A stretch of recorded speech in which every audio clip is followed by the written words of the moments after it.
Religion really pisses me off. Sad.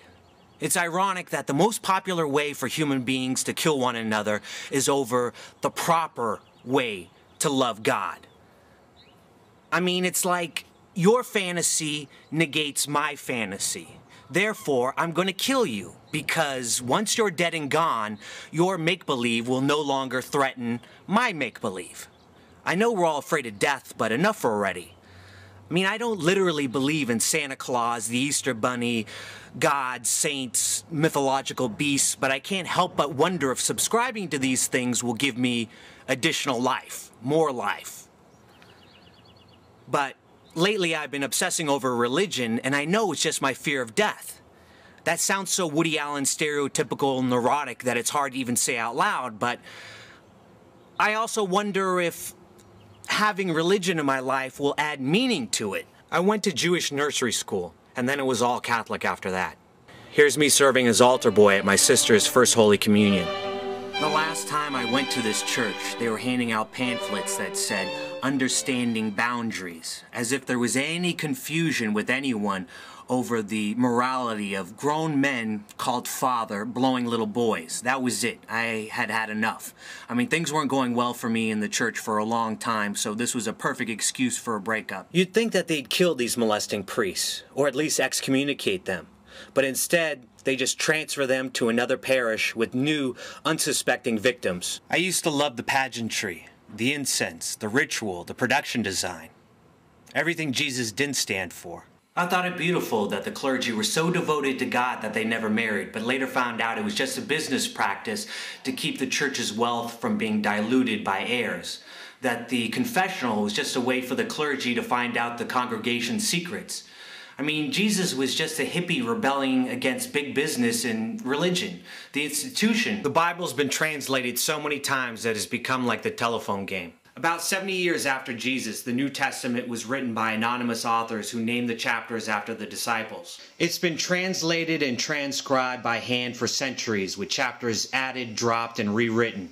Then the fundamentalists take each word of even the allegories literally. Every fanatic thinks that only they are saved and everyone else is damned. Catholics and Protestants think, my Jesus could beat up your Jesus. Sunnis think that other Muslims know Shiite about Muhammad, and some Buddhists think that Buddha is God, while other Buddhists think that he was just a great philosopher. Religious leaders know that tradition gives the illusion of permanence, but they're really just making it up as they go. Early Christians were Jews, and then Paul says, hey, you can go ahead and eat bacon and keep the tip of your penis, so everyone's like, hey, sounds reasonable, I'm in, why the hell not? Rules are established for all eternity, or until the next council meeting. Next it'll be, you don't have to eat fish on Fridays. We got the tuna in the can and all that. But, speaking of in the can, no sodomy. That's right, because Friday's bingo night. I mean, we got the Crusades, the Inquisition, the selling of indulgences, the witch trials, enough crazy make-em-ups. I mean, every kid outgrows Santa Claus. Why not religion? I thought, maybe I should be Jewish. I mean, hey, I got a good look for it, right?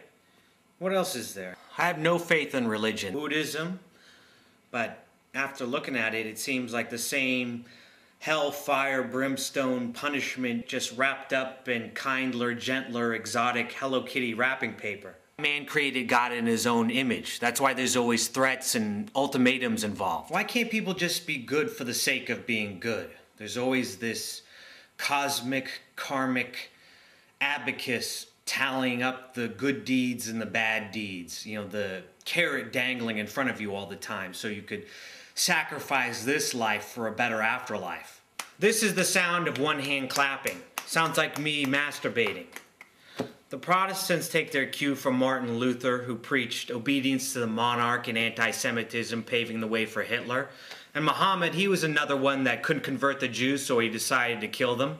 I wouldn't want to be a Reformed Jew because Reformed makes it sound like you left behind a life of crime.